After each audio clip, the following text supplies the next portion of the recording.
कभी किसी से इतना मत मोहब्बत करना कि वो तुम्हारी लाश के पास खड़ा होकर तुम्हें बेवफाई की दुआएं दे। मैं हिना हूं और ये मेरी कहानी नहीं, मेरी बर्बादी का अफसाना है, जिसमें मेरी बहन मेरी सौतन बन गई और मेरे शौहर ने मेरी मौत के इंतजार में निकाह पढ़वा लिया। हिना खिड़की के पास बैठी थी, हाथ में एक पुरानी डायरी और आंखों में बहते हुए आंसू। शाम की हल्की धूप उसके चेहरे को ऐसे छू रही थी जैसे कोई आखिरी बार अलविदा कह रहा हो। हिना डायरी में लिखती है, रिजवान, तुम मेरी दुनिया थे। मैंने अपने माँ बाप, सपने, खुद को कुर्बान कर दिया, लेकिन तुम्हें मेरी मोहब्बत से ज्यादा मेरी बहन की जवानी पसंद आई। 3 साल पहले हिना की मुलाकात रिजवान से एक शादी में हुई थी। सादा चेहरा, मासूम हंसी और आंखों में कुछ सच्चाई। हिना उसी पल फिसल गई थी। तुम्हारी मुस्कान में कुछ बात है, जैसे सुकून मिल गया हो। और तुम्हारी बातों में जैसे जादू। कुछ महीनों बाद निकाह हो गया। हिना ने समझा उसकी जिंदगी अब एक खूबसूरत कहानी बनने जा रही है। रिजवान का असली चेहरा शादी के बाद सामने आया। वो ज्यादा देर तक काम से लेट आता, फोन पर मुस्कुराता रहता और हिना के सवालों पर गुस्सा करता। किससे बात कर रहे थे इतनी देर? तुम्हें शक है मुझ पर? औरत बनो और घर संभालो, जासूस मत बनो। हिना चुप हो जाती थी क्योंकि उसे डर था प्यार खोने का। हिना की छोटी बहन साना शहर में कॉलेज पढ़ने आई थी। हिना ने कहा, कुछ दिन हमारे साथ रह लो, अच्छा लगेगा। लेकिन उसे क्या पता था कि उसने अपने ही घर में एक नागिन को पाला है। सच्ची जी तो बड़े कूल है दीदी। तुम भी कुछ कम नहीं। हिना ने पहली बार दोनों की आंखों में एक अजीब चमक देखी, पर उसने खुद को समझा लिया। मैं शक कर रही हूँ, वो मेरी बहन है। एक रात हिना ने रिजवान के कमरे से साना की आवाज सुनी। वो दरवाजा पूरा बंद करना भूल गए थे। अब बस कुछ दिन और, फिर सब ठीक हो जाएगा। हिना का दिल वहीं टूट गया। उसे यकीन नहीं आया उसकी बहन उसकी सौतन बन चुकी है। हिना ने अपने माँ बाप को सब बताया, लेकिन जवाब वही पुराना था। घर बचाओ, दुनिया बहुत बुरी है, बहन है, माफ कर दो। शादी में सब चलता है बेटा, मर्दों को समझना पड़ता है। अगर तुम चली गई तो बदनामी हमारी होगी, तुम्हारी नहीं। हिना की आंखों में सिर्फ खून के आंसू थे। वो समझ गई ये समाज और रिश्ते सिर्फ नाम के हैं। कुछ ही हफ्तों बाद हिना की तबीयत बिगड़ने लगी। उल्टी, चक्कर, कमजोरी। डॉक्टर ने बताया उसे धीमा जहर दिया जा रहा है। अगर वक्त पर ना लाया गया तो जान भी जा सकती है। पर कौन करेगा मेरे साथ ऐसा? वो घर लौटी और देखा रिजवान और सना एक दूसरे के हाथ में हाथ डाले बैठे थे। उसने खुद सुना, बस उसकी लाश उठे फिर हम निकाह पढ़वा लेंगे। हिना अपने कमरे में गई और अपनी आखिरी चिट्ठी लिखने लगी। मैं मरने नहीं जा रही, मैं अब उठने जा रही हूँ। उनके खिलाफ जिन्होंने मुझे जिंदा दफनाने की कोशिश की। ये कहानी अभी खत्म नहीं हुई, ये तो बस शुरुआत है। जिस घर को मैंने मोहब्बत से सींचा था, उसी की दीवारों ने मेरे खिलाफ गवाही दी। अब मैं वो हिना नहीं रही जो चुप रहती थी। अब मैं जवाब बन चुकी हूँ। रात का वक्त था, पूरा घर नींद में डूबा हुआ था, लेकिन हिना की आंखें खुली थीं। बिस्तर पर लेटे लेटे वो छत की तरफ देख रही थी, जैसे अपने टूटे हुए वजूद को तोल रही हो। उसने अलमारी से डायरी निकाली और एक नया पन्ना खोला। हिना लिखती है, अगर मैं चुप रही तो मेरी कब्र भी मेरी गवाही नहीं देगी। अब हर दर्द को हथियार बनाऊंगी। अब मैं सिर्फ बीवी नहीं, एक औरत हूं जो अपने साथ हुए जुल्म का हिसाब लेगी। वो उठी, मोबाइल निकाला, रिकॉर्डिंग ऑन की। अब एक एक सबूत इकट्ठा करने का वक्त था। अगली सुबह हिना नाश्ते की मेज पर बैठी थी। सना किचन में थी और रिजवान फोन पर किसी से धीरे धीरे बातें कर रहा था। हिना ने मोबाइल की रिकॉर्डिंग ऑन कर दी। रिजवान, वो अब भी जिंदा है लेकिन कमजोर होती जा रही है। डॉक्टर ने कहा है कि खुद ब खुद गिर जाएगी। हिना का हाथ कांपने लगा लेकिन चेहरा ठंडा रहा। उसने मोबाइल बंद किया और पर्स में रख लिया। हिना मन में, एक दिन तुम्हारी जबान ही तुम्हारा गला घोंटेगी रिजवान। हिना ने डॉक्टर से मुलाकात की और सच्चाई पूछी। हिना, क्या ये जहर किसी खाने या दूध से मिल सकता है? डॉक्टर, हाँ, और अगर आप चाहें तो लैब से टेस्ट करवा सकते हैं। हिना ने घर लौटकर दूध का एक बचा हुआ गिलास फ्रिज से निकाला और छुपा कर रख लिया। अगले दिन वो उसे लैब में टेस्ट के लिए भेजने वाली थी। हिना अब सिर्फ घर की औरत नहीं थी, वो एक जासूस बन चुकी थी। उसने घर में एक पुराना मोबाइल कैमरा फिट किया, ठीक हॉल में उस कोने में जहां रिजवान और सना अक्सर बैठते थे। 3 दिन बीते, हिना रोज वीडियो चेक करती। चौथे दिन, सना, क्या सच में हम निकाह कर पाएंगे रिजवान? रिजवान, मैंने मौलवी से बात कर ली है। जैसे ही उसकी तबीयत बिगड़ेगी मैं तलाक दे दूंगा और तू मेरी बीवी बन जाएगी। हिना के अंदर एक तूफान उठा, पर अब वो आंसू नहीं बहा रही थी, अब वो तैयारी कर रही थी। हिना एक एनजीओ में गई, वहां एक वकील से बात की। हिना, अगर मेरे पास जहर देने के सबूत हों तो क्या मैं केस कर सकती हूँ? वकील, बिल्कुल, पर आपको फौरन पुलिस में रिपोर्ट करनी होगी। हिना ने फैसला किया, वो रिपोर्ट नहीं करेगी, अभी नहीं। पहले उसे पूरे सबूत चाहिए थे, सिर्फ कानून नहीं, उसे रिजवान और सना को ऐसी सजा देनी थी जो जिंदगी भर उनके अंदर कांटे की तरह चुभे। हिना ने अब एक चाल चली। उसने डॉक्टर से एक नकली रिपोर्ट बनवाई जिसमें लिखा था कि हिना की तबीयत अब बिल्कुल ठीक है और उसके शरीर में कोई जहर नहीं है। यह रिपोर्ट उसने घर में जानबूझकर टेबल पर छोड़ दी। सना ने वो रिपोर्ट देखी और दौड़ते हुए रिजवान के पास गई। हिना ने कमरे में बैठकर दोनों की बातें रिकॉर्ड कर ली। सना, अगर वो ठीक हो गई है तो हमारा प्लान? रिजवान, तब हमें उसे डराकर खुद तलाक मांगने पर मजबूर करना होगा। रात को हिना ने अपनी तबीयत बिगाड़ने का नाटक किया। वो बिस्तर पर गिर पड़ी। सना और रिजवान ने उसे उठाया, लेकिन हिना की आंखें बंद थीं। रिजवान, शायद अब इसका वक्त आ गया है। सना, तो क्या कल? हिना ने हल्के से आंखें खोली और बोली, हां, कल इंसाफ शुरू होगा। उस रात हिना ने अपनी डायरी में लिखा, मैंने अपना पहला हथियार उठा लिया है, सबूत। अब मैं खामोश नहीं हूं, अब मेरी जुबान नहीं, मेरा वजूद बोलेगा, और वो वजूद सिर्फ इंसाफ चाहता है, बदला नहीं।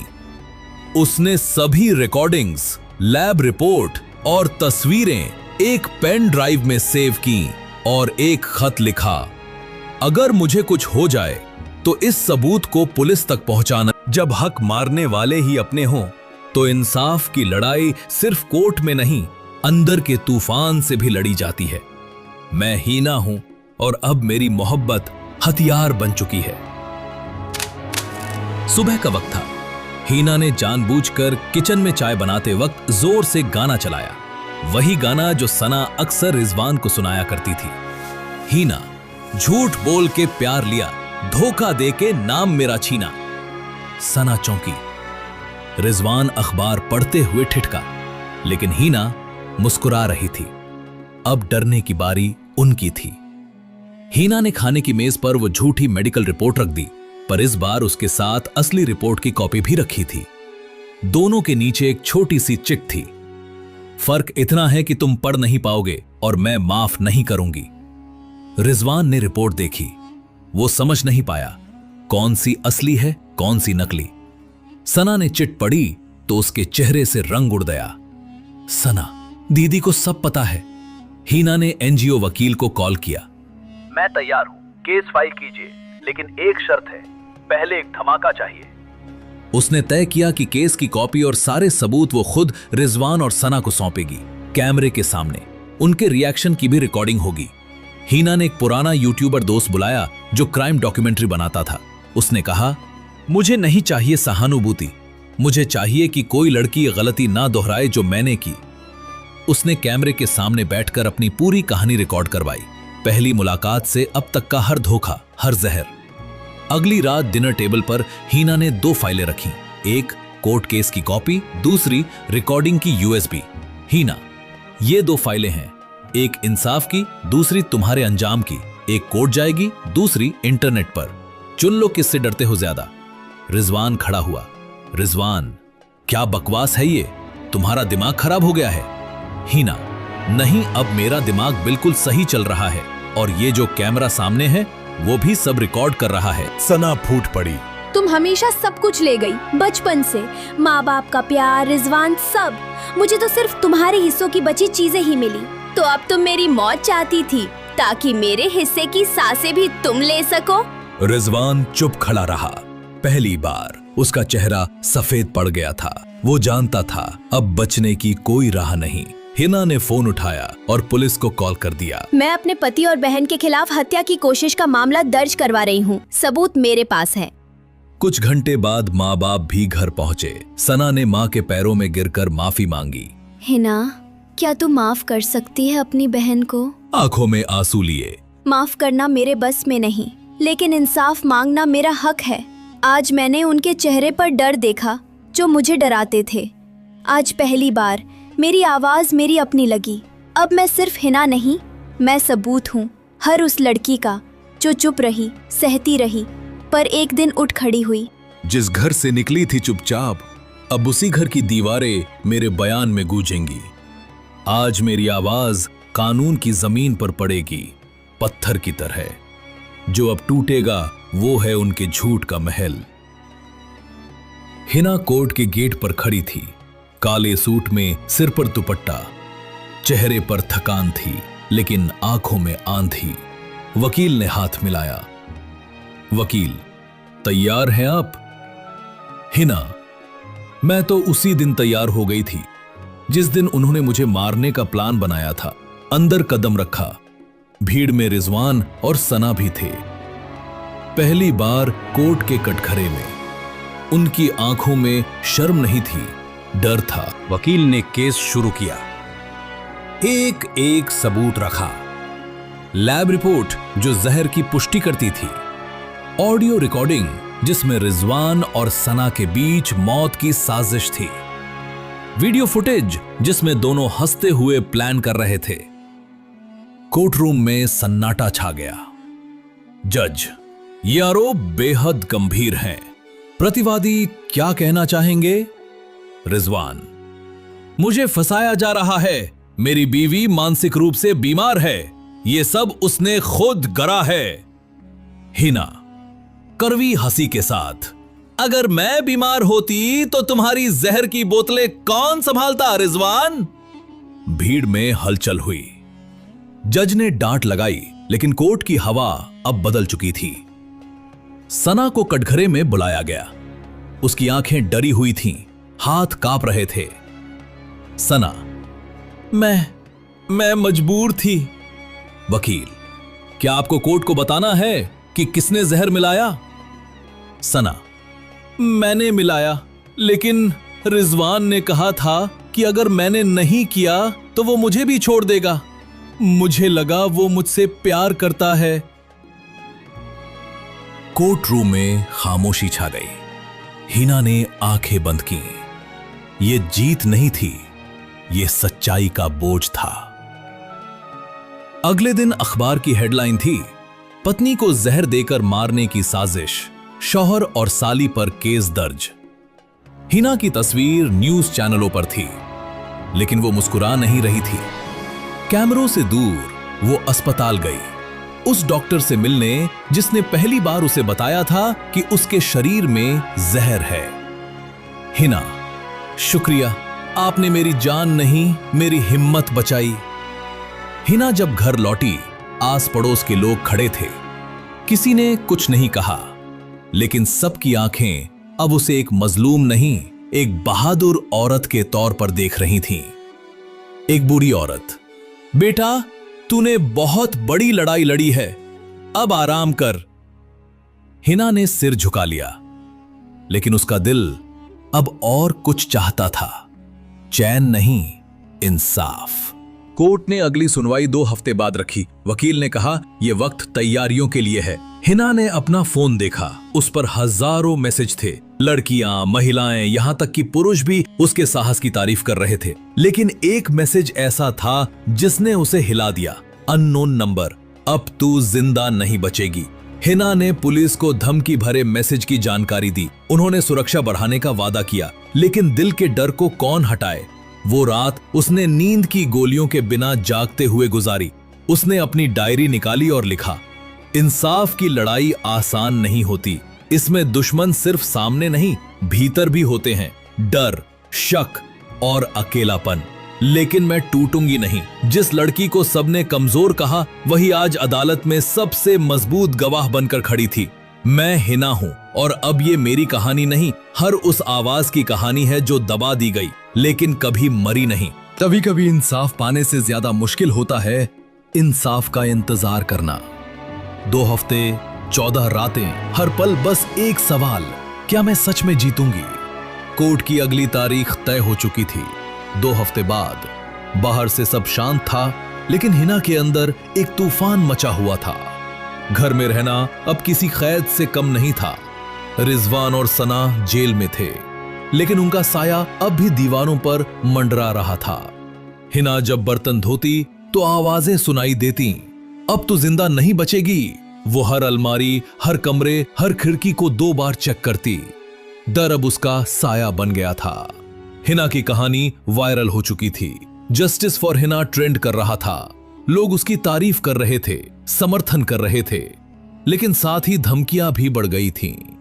अननोन यूजर, तेरा नाम मिटा देंगे, बहुत उछल रही है। हिना ने पुलिस को फिर से जानकारी दी। सुरक्षा मिली। 2 महिला कांस्टेबल घर के बाहर तैनात कर दी गईं। लेकिन एक सवाल अंदर गूंज रहा था, अगर अब भी कुछ हो गया तो? हिना ने एक दिन पुराना संदूक खोला। उसमें मां की एक पुरानी चिट्ठी मिली, जो शायद उसने शादी के बाद रखी थी। मां की लिखावट में, बेटा, अगर कभी लगे कि सबने साथ छोड़ दिया है तो अपने भीतर की आवाज को मत छोड़ना, यही आवाज तुझे बचाएगी। तेरा रोते। हिना की आंखें भर आईं। अम्मी, अब बस वही आवाज बची है मेरे पास। वकील ने हिना को बुलाया और एक पेन ड्राइव दी। हमें पुलिस से एक और फुटेज मिली है। जेल में रिजवान और सना ने जिससे बातचीत की वो भी रिकॉर्ड हुई। हिना ने वीडियो प्ले किया तो जैसे ही छूटे हिना का काम खत्म कर दे। उसे नहीं छोड़ेगी ये दुनिया, बस एक हादसा चाहिए। हिना के रोंगटे खड़े हो गए। वकील ने मुस्कुराकर कहा, इस फुटेज ने केस को खत्म कर दिया है, अब कोई बच नहीं सकता। एक रात हिना मंदिर से लौट रही थी। 2 बाइक सवार उसके पीछे लगे। उसे शक हुआ, लेकिन वो नहीं रुकी। तभी एक ईंट उसकी कार की विंड स्क्रीन पर आ गिरी। हिना ने कार को तेज किया और सीधे थाने गई। FIR दर्ज हुई। कैमरे चेक हुए। हमलावर वही थे जिनसे जेल में रिजवान ने बात की थी। मैडम, अब केस सिर्फ घरेलू हिंसा नहीं, हत्या की साजिश बन चुका है। हिना टूटी नहीं। वो रोज सुबह उठकर खुद को शीशे में देखती और कहती, आज भी जिंदा हूं और जब तक ये सांसें हैं, हार नहीं मानूंगी। उसने कोर्ट में गवाही की प्रैक्टिस शुरू कर दी। NGO वर्कर्स रोज आती और उसे मेंटल स्ट्रेंथ सिखाती। एक दिन जेल से एक चिट्ठी आई, सना की। सना, दीदी, मैं हार गई। रिजवान ने मुझे इस्तेमाल किया। मुझे नहीं पता मैं किसके लिए लड़ रही थी। शायद आपके लिए रोने का हक अब भी नहीं है, लेकिन माफ कर दो तो मरने से पहले चैन मिल जाएगा। हिना देर तक उस चिट्ठी को देखती रही। उसने जवाब नहीं दिया, सिर्फ एक मोमबत्ती जलाई और फूंक से बुझा दी। कुछ रिश्ते ऐसे होते हैं जिन्हें जलाकर ही सुकून मिलता है। इन 2 हफ्तों में मैंने सीखा, इंसाफ सिर्फ कोर्ट से नहीं, खुद से भी लेना पड़ता है। डर से बड़ा कोई दुश्मन नहीं और भरोसे से बड़ा कोई धोखा नहीं। मैं अब अपनी ही आवाज में जिंदा हूँ और ये आवाज अब थमेगी नहीं। जिस दिन का इंतजार करते हुए मेरी रातों की नींद और दिन की हिम्मत चुराई गई थी, आज वही दिन है, फैसले की सुबह है। लेकिन क्या ये सुबह मेरे हिस्से की होगी या फिर एक साजिश का हिस्सा? हीना पूरी रात जागती रही। तकिए के नीचे वो चिट्ठी थी जो सना ने जेल से भेजी थी। सामने मेज पर केस की फाइलें थी और दीवार पर लटका कैलेंडर, जिस पर आज की तारीख को लाल घेरे में घेरा गया था। उसने दर्पण में खुद को देखा। आंखों के नीचे काले घेरे थे, लेकिन नजरों में हार नहीं थी। आज मैं सिर्फ अपने लिए नहीं, हर उस औरत के लिए खड़ी हूं जिसे धोखा मिला पर आवाज नहीं। सुबह 7 बजे हीना तैयार होकर निकली। एक साधारण सफेद सूट, बाल बंधे हुए, हाथ में वही फोल्डर जिसमें उसकी जीत की उम्मीद बंद थी। पुलिस सुरक्षा के साथ वो कोर्ट पहुंची। वहां पहले से ही मीडिया, एनजीओ कार्यकर्ता और तमाम लोग मौजूद थे। मैडम, आपको क्या लगता है आज क्या होगा? आज या तो फैसला होगा या मैं फिर से लड़ना सीख जाऊंगी। जज साहब ने कोर्ट की कार्यवाही शुरू की। केस संख्या 392-12-23, हीना बनाम रिजवान और सना। वकील ने अंतिम बहस की शुरुआत की। माननीय न्यायाधीश महोदय, ये मामला सिर्फ घरेलू हिंसा का नहीं, ये एक महिला की जिंदगी को योजनाबद्ध तरीके से मिटाने की कोशिश का मामला है। हर सबूत, हर बयान एक ही तरफ इशारा करता है, हत्या की कोशिश। हीना कटघरे में खड़ी हुई। उसकी आवाज कांप रही थी, लेकिन उसके लफ्ज नहीं। मैं सिर्फ एक बीवी नहीं हूं, मैं एक बेटी हूं, एक बहन, एक इंसान हूं। मुझे प्यार के नाम पर धोखा मिला, लेकिन आज मैं खुद से किया हुआ एक वादा निभाने आई हूं कि मैं टूटूंगी नहीं। कोर्ट में सन्नाटा था। सना को जेल से कोर्ट लाया गया। उसका चेहरा बुझा हुआ था। उसने हीना की तरफ देखा, लेकिन नजरें नहीं मिला सकी। मैंने जो किया उसका कोई बहाना नहीं है। मैं सिर्फ इतना चाहती हूं कि मेरी बहन को इंसाफ मिले। मैं सजा भुगतने को तैयार हूं। कोर्ट में कुछ लोग रो पड़े। पहली बार सना ने अपनी गलती को पूरी तरह स्वीकार किया। 3 घंटे बाद जज ने फैसला सुनाया। प्रस्तुत सबूतों, रिकॉर्डिंग्स और गवाहों के आधार पर अदालत आरोपी रिजवान को आईपीसी धारा 307 हत्या की कोशिश, 120B षड्यंत्र और 498A घरेलू हिंसा के तहत दोषी ठहराती है। सना को भी 120B के तहत दोषी माना जाता है। रिजवान को 10 साल की सश्रम कारावास और 5 लाख का जुर्माना, सना को 5 साल की सजा। ये अदालत पीड़िता को सम्मानपूर्वक जीवन जीने के लिए 15 लाख का मुआवजा भी प्रदान करती है। कोर्ट में ताली नहीं, आंसू गिरे। हिना की आंखों में पहली बार सुकून था। ये आंसू राहत के थे। कोर्ट से बाहर निकलते ही एक हल्की हवा हिना के चेहरे को छू गई। पहली बार उसे लगा ये हवा उसकी वही है। रिपोर्टर फिर आए, कैमरे चालू हो गए। आप क्या कहना चाहेंगी इस फैसले के बाद? हिना, इंसाफ देर से मिला, लेकिन मिला। मैं चाहती हूं कि अब कोई और लड़की मेरी तरह अकेली न लड़े, और अगर लड़े तो ये सोचे कि वो जीत सकती है। मैं अब सिर्फ एक औरत नहीं हूं जिसने धोखा झेला, मैं एक आवाज बन चुकी हूं, और ये आवाज अब रुकेगी नहीं, क्योंकि मोहब्बत अगर जहर बन सकती है तो हिम्मत भी तलवार बन सकती है। इस कहानी की शुरुआत मोहब्बत से हुई थी और मोड़ आया धोखे का, लेकिन अंजाम बना सबक। हर उस लड़की के लिए जो चुप रहती है, सहती है, पर जब उठती है तो तूफान बन जाती है। अगर आपने हीना की कहानी से कुछ महसूस किया, कुछ सीखा, कुछ जिया, तो इस चैनल को सब्सक्राइब कीजिए, बेल आइकन दबाइए, ताकि अगली कहानी जब आए आप चूके नहीं, क्योंकि अगली बार हो सकता है किसी और हिना की सिसकियां आपकी आवाज बन जाएं। मेरे शौहर ने मेरी बहन से निकाह कर लिया मेरी लाश उठने से पहले।